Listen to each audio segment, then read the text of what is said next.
दिन के फासले पर लगे हैं। अगर इसे आगे गई तो वापस लौटना मुश्किल हो जाएगा, इसलिए कभी भी यह तुम्हें नजर आए तो तुम इन्हें इग्नोर मत करना। मीना पूछती है ये सब किसने बनाया, तो वो जवाब देती है ये एक प्रोफेसर ने बनाया है, लेकिन अब तक उसे किसी ने देखा नहीं है। अब रात हो जाती है, ये लोग वापस उस घर के अंदर आ जाते हैं। हर रात वॉचर्स उन्हें देखने के लिए आते थे। आज कियारा नामी लड़की उनके सामने डांस करती है और कहती है ये सब उन्हें पसंद है। ऐसा नहीं था कि इन चारों को हर रात वॉचर्स के सामने खड़ा ही रहना पड़ता था। ये लोग जो चाहते वह कर सकते थे, बस ये लोग उनकी तरफ अपनी कमर नहीं कर सकते थे। ऐसा करने पर वो लोग बहुत ज्यादा गुस्सा हो जाते थे। रात में तो उन्हें सिर्फ वॉचर्स का मसला था, लेकिन दिन में भी उन्हें बहुत मुश्किलों का सामना करना पड़ता था। ये लोग जंगल से हर रोज अपना पेट भरने के लिए कुछ न कुछ शिकार करके लाते थे, जिससे उनका गुजारा हो जाता। अगले दिन कियारा और मीना दोनों जंगल में शिकार करने जाती हैं। मीना कियारा से पूछती है कि आखिर ये वॉचर्स चाहते क्या। कियारा बताती है मुझे भी कुछ खास नहीं पता, लेकिन मैडलाइन कहती है कि ये वॉचर्स हमें देखते हैं, हमें ऑब्जर्व करते हैं, लेकिन अगर हमने वॉचर्स को देखा तो हम पागल हो जाएंगे, क्योंकि वॉचर्स बहुत ही खूंखार दिखते हैं। कियारा अब उसे एक गड्ढा दिखाती है और कहती है ऐसे बहुत से गड्ढे इस जंगल में मौजूद हैं। दिन के वक्त सारे के सारे वॉचर्स उन गड्ढों में रहते हैं और रात में वो यहाँ से बाहर निकल आते। दिन के वक्त ये लोग इसलिए बाहर नहीं आ सकते क्योंकि सूरज की रोशनी उनकी स्किन जलाती है। कियारा मीना को बताती है कि वो 5 महीने पहले अपने पति के साथ इस जंगल में आई थी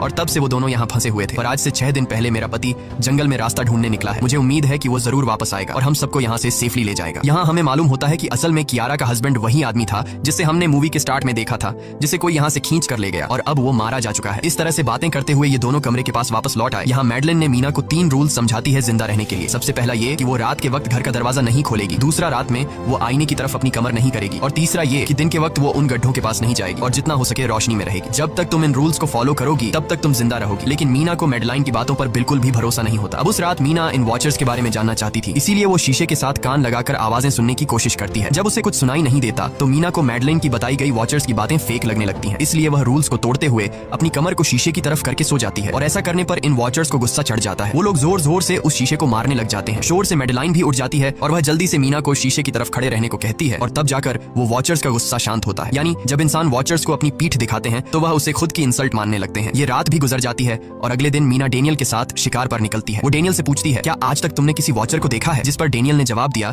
कि मैंने भी आज तक वॉचर्स को नहीं देखा, और जो भी वॉचर्स को देखता है वो जिंदा नहीं बच पाता। तब मीना डेनियल को समझाती है कि मुझे लगता है कि ये सब मैडलाइन की बनाई हुई कहानियां हैं, जिसके अंदर वो हमें फंसा रही है। हमें जरूर उन गड्ढों को जाकर चेक करना चाहिए, शायद हमें यहाँ से बाहर जाने का कोई रास्ता मिल जाए। डेनियल भी यहाँ रहकर बहुत ज्यादा तंग हो चुका था और वो भी किसी तरह से रास्ता ढूंढकर इस जंगल से भाग निकलना चाहता था, इसलिए वो मीना की बात मान लेता है और वो दोनों गड्ढे के पास पहुंच जाते हैं। अब मीना अपने आप को रस्सी से बांधकर इस गड्ढे के अंदर उतरती है। रस्सी का दूसरा सिरा डेनियल ने पकड़ा हुआ था ताकि अगर मीना को